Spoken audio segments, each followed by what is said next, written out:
हम सिर्फ ये इंसानी हकूक के लिए करेंगे, कानून की सरबलंदी के लिए करेंगे और आइन के लिए करेंगे। जिंदाबाद जिंदाबाद। हमने जो भी करना है, जिस तरह आज की तहरीक हमारे भाई इमरान पाशा ने दी है, इस तरह का ये एक वाकया नहीं है। इससे पहले भी सोशल मीडिया पे वो 14 साल इस्लाम वाला केस चला था, जिसके बालक के जनाजे में उसको शिरकत करनी थी। इससे बड़े वाकयात हैं। आपके कारोबार तबाह किए जा रहे हैं। आपको ये तो ज़ियादे माशाल्लाह में नहीं हुआ था। मेरे वालिद साहब 11 साल जेल में रहे ज़ियादे माशाल्लाह में, मगर फैमिली और बिजनेस को किसी ने टच नहीं किया, किसी फीमेल को टच नहीं किया। ये कौन सा काम आप चला रहे हैं? हमें उस इंसानी हकूक के लिए काम करना है कि जो अभी भी जेलों में, जिनके बिजनेस अभी भी तबाह किए जा रहे हैं, सबसे पहले हमने उनके लिए काम करना है कि वो लोग जो देखें, किसी भी जगह आपकी प्रेजेंस, आपकी geofencing is not a crime, political affiliation is no crime. किसी की पसंद नापसंद से हमने नहीं जाना कि इसको पकड़ के अंदर डाल दें। एक कानून बना हुआ है और ये कानून को मेंटेन, मैं फिर कहता हूं, किसने करना है? जिसका हमें आज तक नहीं समझ आई कि जुडिशरी का काम क्या है। सिर्फ तनख्वाहें लेना, प्रोटोकॉल एंजॉय करना और वकीलों को डांटना। इतनी जरूरत है जस्टिस साहिबान लाहौर हाई कोर्ट, तो देखता हूं जब कोई सीनियर आ जाता है, जी सर कैसे हैं, और यंगस्टर आता है तो आप डांटना शुरू कर देते हैं। ये कोई तरीका नहीं है। और ये बहुत बड़ी मूव चलनी थी अगर बंदियाल साहब अपने पांव पे खड़े होते, मगर अफसोस कि वो भी आगे रास्ते में लड़खड़ा गए। अब यही उम्मीद हमें काजी साहब से, आपका नाम भी तो काजी है, अल्लाह करे कि आप अपने नाम की लाज रखें कि आप वाकई ही काजी बने। तो हम मुतालबा करते हैं कि फौरी तौर पर आइन के मुताबिक इलेक्शन कराए जाए ताकि मुल्क के अंदर स्टेबिलिटी आए। और आपका ये जो डॉलर की आप बात करते हैं, डॉलर वक्ती तौर पे नीचे आ गया, बॉर्डर्स पे मैं तो नहीं खड़ा हुआ कि बॉर्डर से कैसे उड़ के चला जाता है। करता हूं इसकी जिम्मेदार जो आज मुल्क में हो रहा है सिर्फ जुडिशरी है। इनका काम है मुल्क के अंदर अस्करी इदारों और पुलिस, इनका काम यही है, इनको ट्रेनिंग ही ये है। मगर इदारा जुडिशरी किस लिए बनाया गया? उनको भी अपनी लिमिट्स में जुडिशरी ने रखना है। आज इनका काम सिर्फ एक है, ये जिस दिन जज बनते हैं उस दिन के बाद इनका चैम्बर किस लिए चलता है, हमें सिर्फ इस चीज का जवाब दे दें। उसके बाद इनका काम है कि चैम्बर चलाएं। उस दिन में इंडियन जस्टिस, उनकी बेटी अगले साल प्रैक्टिस शुरू कर रही है, उसने वहां से ट्रांसफर ले ली है कि मेरी बेटी यहां पे अगले साल प्रैक्टिस शुरू करने जा रही है, मैं यहां एज ए जस्टिस काम नहीं कर सकता। चीफ जस्टिस लाहौर में आपको चैलेंज करता हूं, जितने आपके जजेस के कित एंड किन प्रैक्टिस कर रहे हैं, मुझे आज तक नहीं समझ आई। ये जो हमारे यंगस्टर भाई हैं, ये तो कैबिनेट को कहते हैं ना, आप ऐसे करते हैं, असल हकीकत तो इन्हें पता ही नहीं है। आपके कित एंड किन और बच्चों के केसेस 90% सक्सेस रेट कैसे होता है, हमें तो आज तक ये समझ नहीं आता। हर मोटा केस आपके चैम्बर्स में होता है, एक के बच्चे दूसरे जज के पास, दूसरे के बच्चे पहले के पास, सारा खेल तो आप खेल रहे हैं। और जब ये सारे बेनिफिट्स लेने हैं तो मुझे बताएं किस मुंह से ये उन इदारों के खिलाफ ऑर्डर्स देंगे। फिर ऐसे ही होगा कि 100 बेलें जो हैं 96 जो हमारे कोर्ट कमांडर हाउस वाली है, वो कभी फुटबॉल बन के दूसरे जज के पास, दूसरे से तीसरे के पास। कभी ऐसा भी हुआ है कि बेलें वापस भेजें। आपका अगर सेक्शन ऐड हुए थे, आप कहते हैं यहां पर लिख लें, हाथ से लिख लें, उसके बाद वही है किसी की जज साहब आपने फिर रिमांड में भेज दिया। इन्वेस्टिगेशन सेक्शंस की नहीं, केस की होती है। तो जो हमारी जुडिशरी कर रही है, सीजेपी साहब, हमें आपसे बड़ी तवक्कुआत है, मगर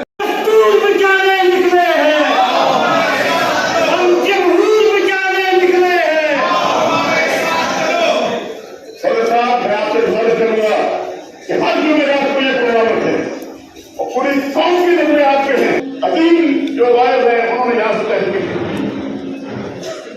इस आज भी इंशाअल्लाह जनाब इख्तियार खान साहब शाहनशाह बैठे हैं, सभी बात बैठी है। मैं अपनी बहन को साथ देता हूँ, 5 दिन से बड़ी सख्त बीमार थी, आ जाएगी, बड़ी मेहरबानी इसलिए हमारे लिए रुकी है।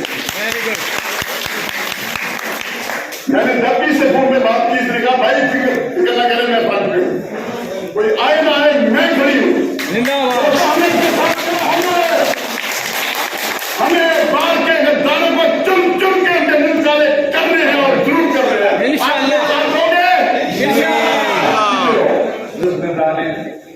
हाईकोर्ट बार मीडिया का भी हम शुक्रिया अदा करते हैं कि जिस तरह वो आहिस्ता आहिस्ता उनके हौसले बुलंद हो रहे हैं, वो खबरें दे रहे हैं।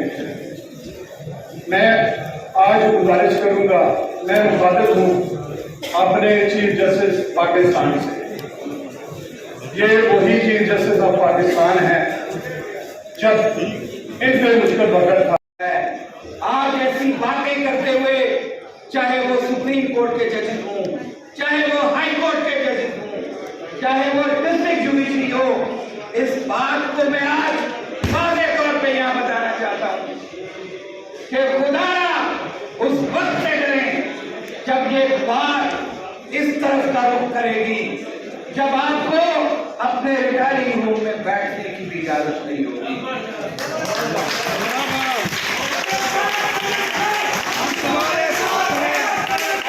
एक कदम जो बढ़े हैं, अभी राना इंतजार ने बड़ा वाज़ेह पैगाम दिया है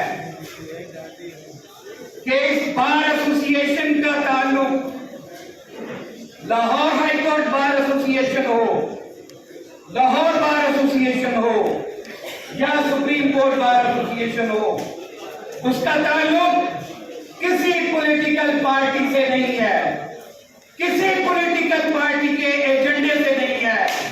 इस मुल्क के अंदर आईन और कानून की पासदारी का हलफ हमने ना पढ़ के भी उठाया हुआ है। तुम लोग उस आईन के अंदर दिए गए हलफ को पढ़ के भी उसको वायलेट कर रहे हो।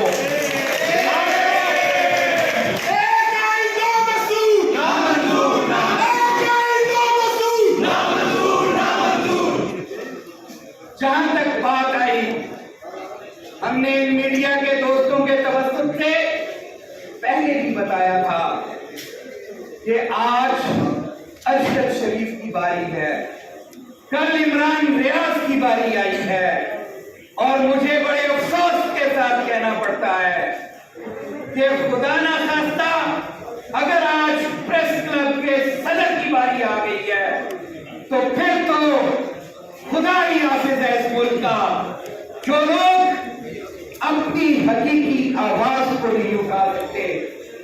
तो यहाँ आईन कहाँ है? आईन तो मुअत्तल है।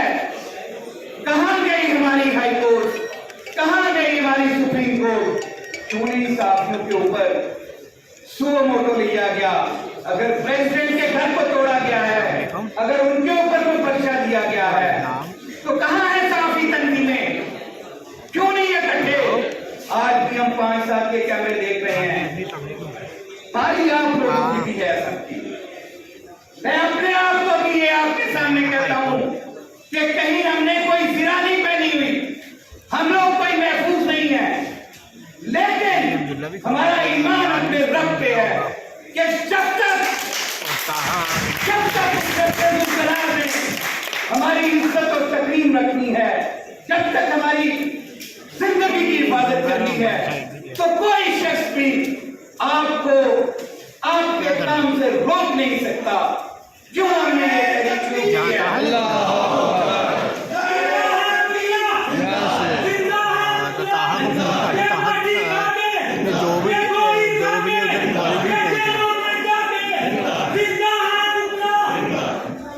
कोई मफाद हमारा नहीं है किसी से।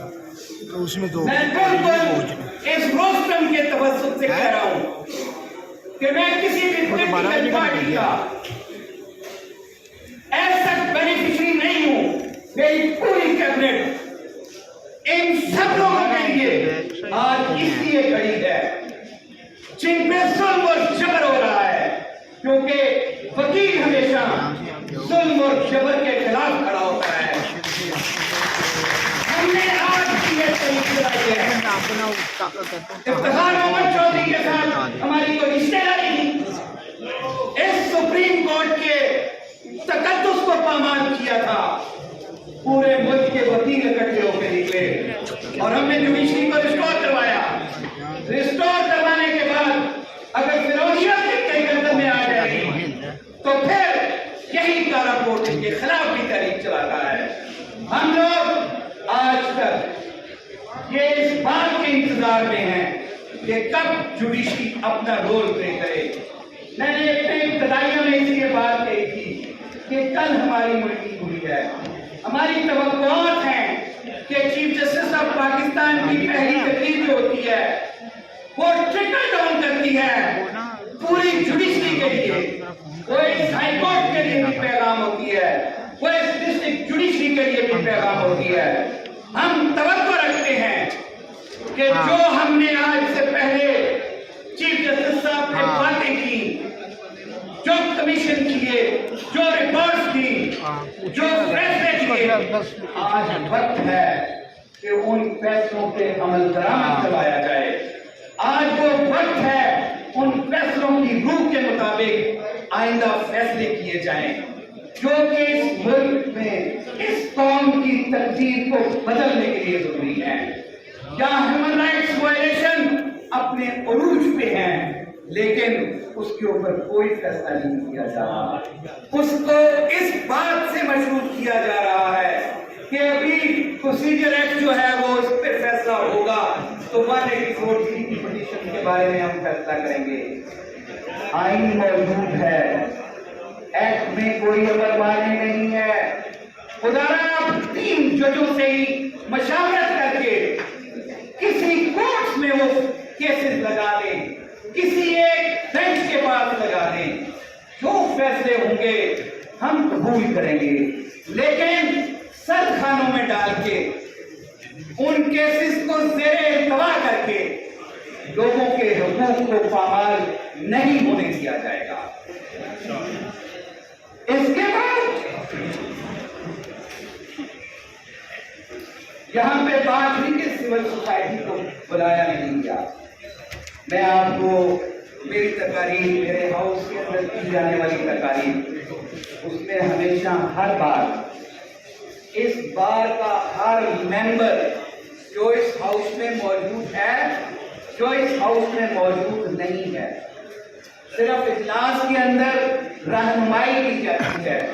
इस बार का हर मेंबर हक रखता है वो जिस सिविल सोसाइटी के लोगों के साथ, जिस YDA के साथ, जिस YNA के साथ, जितनी सहाफी तंजीमें हैं उनके साथ वो राब्ता करें, इस तहरीक का हिस्सा बनाएं, हम उनको वेलकम करेंगे।